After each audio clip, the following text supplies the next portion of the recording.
ria saja, tetapi lebih dari itu. Hendaknya agar benar-benar merupakan kesempatan yang baik untuk merenungkan kembali dan meresapi secara mendalam arti dan makna dari lahirnya seorang Nabi dan Rasul terakhir yang membawa petunjuk dari Allah yang Maha Agung, yang memberikan suri tauladan bagi seluruh umat manusia.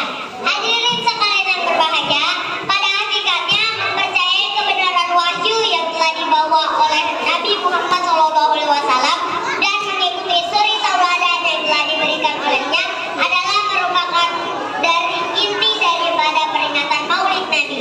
Dalam hal ini, Allah telah berfirman dalam surah Al-Ahzab ayat 21 yang artinya, sungguh telah ada pada diri Rasulullah itu suri tauladan yang baik bagimu, yaitu bagi orang yang mengharap rahmat Allah dan kedatangan hari kiamat yang banyak mengingat Allah.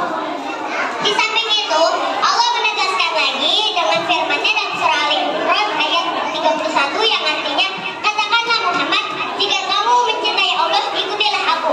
Niscaya Allah mencintaimu dan mengampuni dosa-dosamu. Allah Maha Pengampun, Maha Penyayang.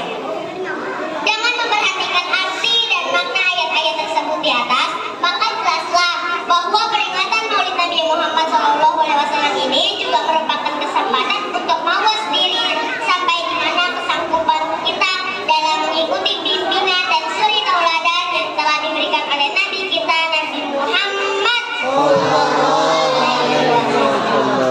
Hadirin sekalian yang berbahagia, dalam kesempatan yang berbahagia ini ada beberapa hal yang perlu kita renungkan bersama dalam rangka memetik suri tauladan yang telah dicontohkan dalam peri hidup dan kehidupan Nabi Muhammad SAW.